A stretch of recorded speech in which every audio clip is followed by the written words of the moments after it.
Hello दोस्तों, CSE GATE pro full official में आप सभी का स्वागत है। और मैं फिर से आप लोग के लिए आज सेट 46 लेकर आया हूँ। दोस्तों, आज का जो क्वेश्चन है वो बहुत ही सिंपल क्वेश्चन है, बट हम लोग क्या करते हैं कि प्रैक्टिस के टाइम में जब हम लोग प्रैक्टिस करते रहते हैं तो उस टाइम सिंपल क्वेश्चन को छोड़ देते हैं, इग्नोर कर देते हैं। बट यही क्वेश्चन जब आपके एग्जाम में पूछ दिया जाता है तो उसमें हम लोग क्या करते हैं, बस मुंह बनाकर चले आते हैं, ठीक है ना। तो हम लोग वैसे नहीं करना है, हमें प्रैक्टिस के टाइम में ही सारे क्वेश्चन को देख लेना है कि कौन कौन सा क्वेश्चन को प्रैक्टिस करना और एग्जाम में पूछता है, ठीक है। तो चलते हैं, वही सारे क्वेश्चन जो प्रीवियस ईयर में छोटा छोटा क्वेश्चन जो पूछा हुआ है वही छोटा छोटा क्वेश्चन में लेकर इस सेट में आया हूँ, ठीक है दोस्त। तो चलते हैं अपने सेशन को स्टार्ट करते हैं।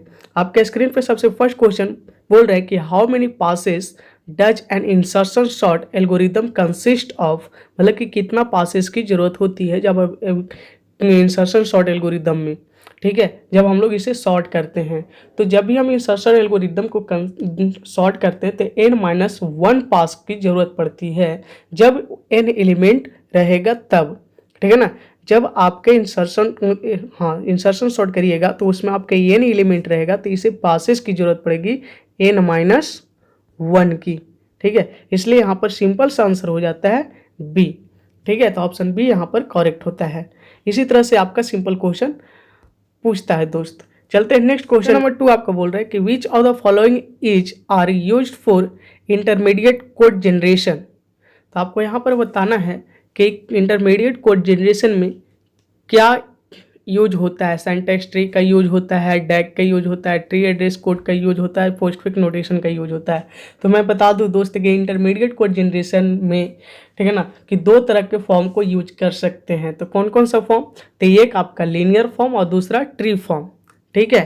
तो लीनियर फॉर्म को यूज कर सकते हैं और दूसरा ट्री फॉर्म का यूज करते हो। तो लीनियर फॉर्म में आपका क्या कौन कौन सा आता है, तो लीनियर फॉर्म में आपका आता है पोस्टफिक्स नोटेशन और थ्री एड्रेस कोड, और ट्री फॉर्म में आपका आता है सिंटैक्स ट्री और डैग, मतलब कि डायरेक्ट एसाइक्लिक ग्राफ, ठीक है ना। तो डायरेक्ट एसाइक्लिक ग्राफ आपका ये दोनों जो आता है वो ट्री फॉर्म में आता है और नीचे का जो दोनों है वो लीनियर फॉर्म में आता है। तो यहाँ पर आपका जो इंटरमीडिएट कोड जनरेशन सारे को यूज कर सकता है। तो इसलिए यहाँ पर आंसर सिंपल सा डी हो जाएगा, 1, 2, 3 और 4, ठीक है ना। तो यहाँ पर थर्ड होगा, ठीक है ना। तो ये सारे क्वेश्चन आपका सही है।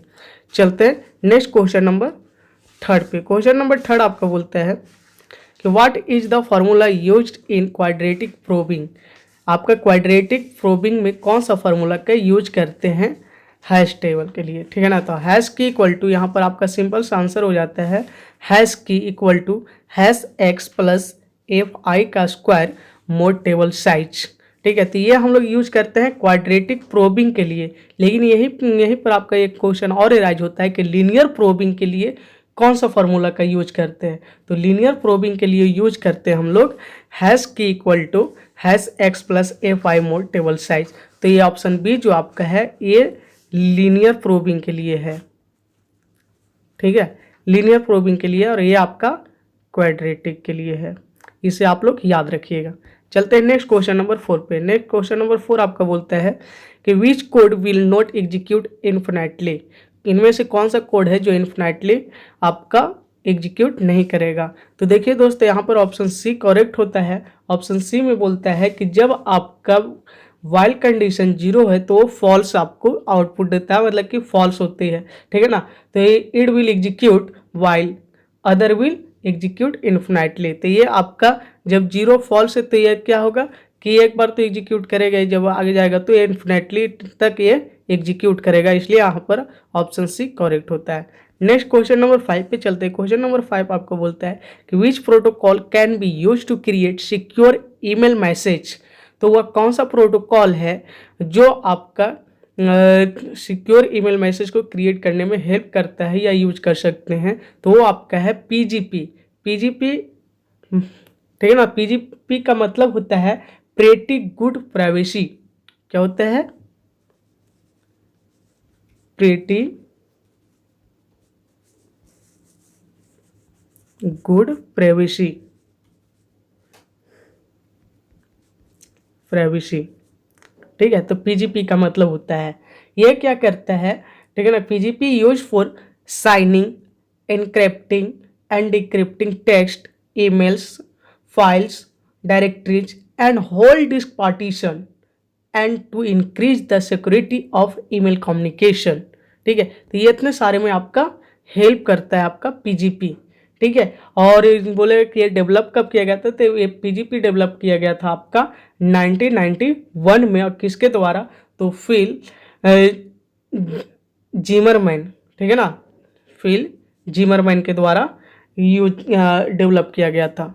ठीक है दोस्त, चलते हैं नेक्स्ट क्वेश्चन नंबर 6 पे। क्वेश्चन नंबर 6 आपका बोलता है कि which of the following is not a super key in a relational schema with attribute V W X Y Z and primary key V Y. तो यहाँ पर आपका प्राइमरी की दिया हुआ है कि वी वाई आपका प्राइमरी की है, तो आपको पता होनी चाहिए कि कोई भी सुपर सेट ऑफ प्राइमरी की और कैंडिडेट की इज सुपर की। तो कोई भी आपका सुपर सेट है प्राइमरी की के, तो वो क्या है, सुपर की होगा।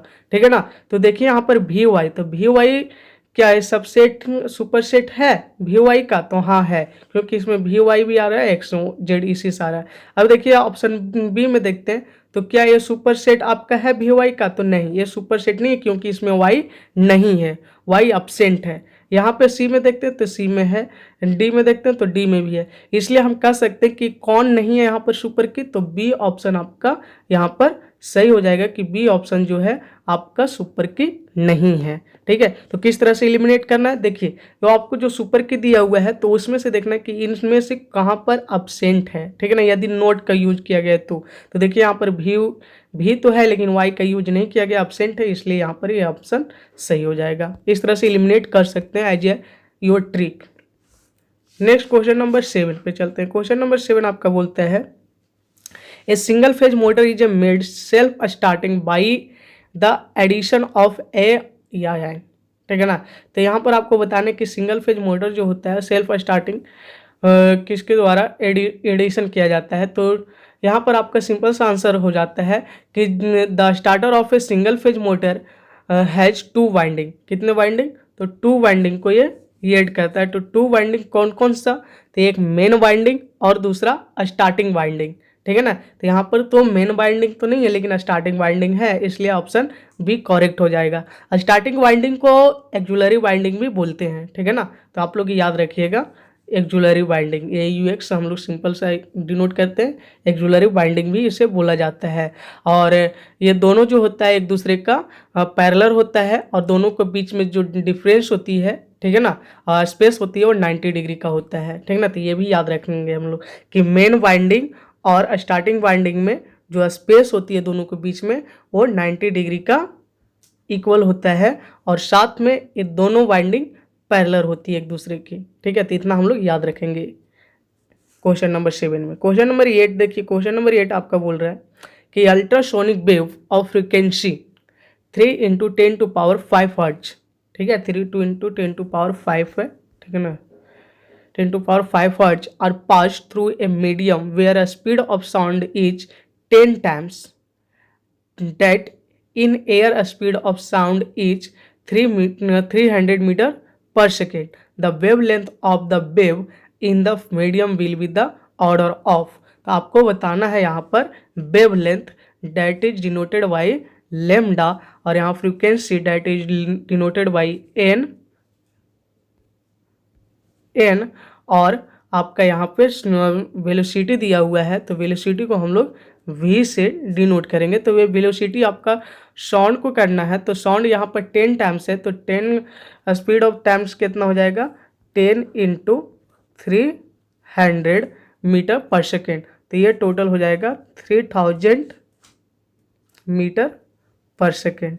ठीक है, तो v हो जाएगा। और आपको पता होनी चाहिए कि फ्रीक्वेंसी लेमडा और वेलोसिटी में जो आपका रिलेशन होता है वो होता है आपका v = n × लेमडा, मतलब कि sound of velocity = frequency × wavelength.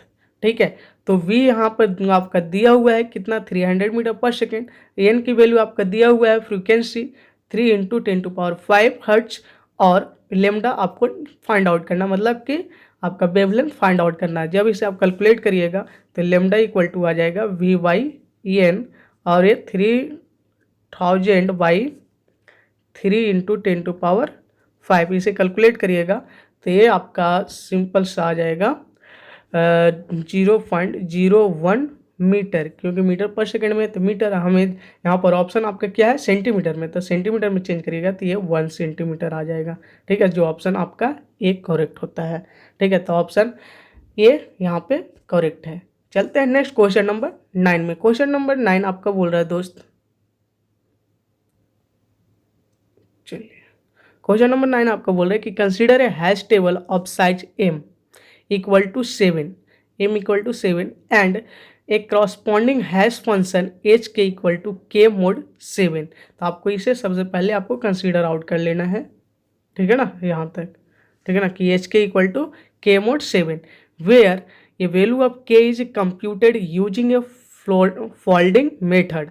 In folding method, key is divided into some segment of length 3.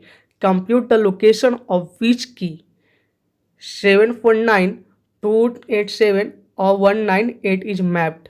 आपको यहाँ पर जो एक कॉमा लगा हुआ है, कॉमा नहीं दिया रहेगा आपके क्वेश्चन में। ठीक है, ये डायरेक्ट लिखा रहेगा इस तरह से 749287198। ठीक है, ये कॉमा यहाँ पे नहीं रहेगा। ठीक है, आपको यहाँ पर सेपरेट कर दिया बट सेपरेट नहीं रहेगा।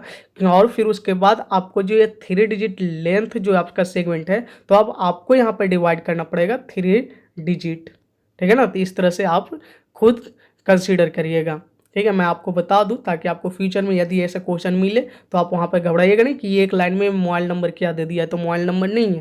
ठीक है ना, यहाँ पर आपका जो सेगमेंट बनाने का जितने डिजिट करेगा उतने डिजिट को हम लोग सेगमेंट यहाँ पर बना लेंगे। ठीक है, मोबाइल नंबर कंसीडर नहीं करना है। चलिए आगे क्या निकालने के लिए बोल रहे हैं कि an index of the hash table start from 0। तो आपका जो इंडेक्स है वो स्टार्ट कहाँ से हो रहा है, 0 से हो रहा है। ठीक है ना, तो आपको फाइंड आउट क्या करना है, एक के का वैल्यू फाइंड आउट करना है। ठीक है ना, कि क्या होगा आपका के मोड 7। ठीक है, तो आप सिंपल से क्या करिएगा, ये जो आपका दिया हुआ है की, वो सारे की को हम लोग ऐड कर लेंगे। ऐड करने के बाद जो वैल्यू आएगी आपका, वो आएगा आपका 1234। ठीक है, तो 1234 ये आपका के का वैल्यू आ गया। ठीक है ना, की इक्वल टू, अब के मोड 7 करना हमें, तो के मोड 7, तो के का वैल्यू आ गया आपका 1234 मोड 7। अब इसे जब आप फाइंड आउट करिएगा तो आप इसे फाइंड आउट करिएगा तो ये आपका आ जाएगा 2। ठीक है, तो यहाँ पर ऑप्शन बी करेक्ट होता है। ठीक है, तो बी आपका सही है। चलते हैं नेक्स्ट क्वेश्चन नंबर 10 पे। क्वेश्चन नंबर 10 आपका क्या बोल रहा है,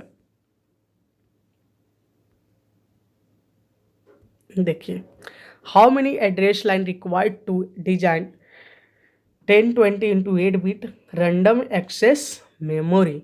ठीक है ना, तो जब भी आपकी n bit address can access a total number of 2 to power n memory location. इसका आपको याद रखना है कि n bit address can access a total of 2 to power n memory location. कितने memory location, 2 to power n memory location. ठीक है, और जो 8 बिट आपको ये डिनोट कर रहा है, 8 बिट आपका each memory has 8 bit register, ये आपका 8 बिट डिनोट कर रहा है। मेमोरी लोकेशन आपका ये डिनोट कर रहा है। ठीक है, तो जब n बिट के लिए है तो यहाँ पर 2 to power n equal to दिया हुआ है कितना, 1024।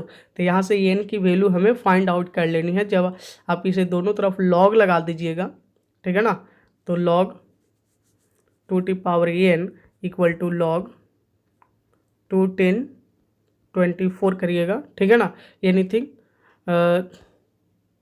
तो आप लॉग जब लगाइएगा तो आपका आंसर आ जाएगा 10। ठीक है, आप इसे फाइंड आउट कर लीजिएगा इजीली।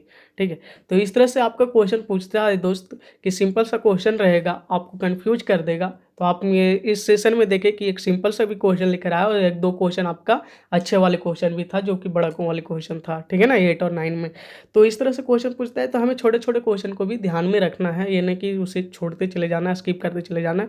तो ये आपके लिए क्या है, हार्मफुल होगा और आपको कहीं ना कहीं नुकसान करेगा। ठीक है, तो हमें हर एक क्वेश्चन को ट्राई करना है और उसे प्रैक्टिस करते रहना है, देखते रहना है एक बार। ठीक है दोस्त, थैंक यू।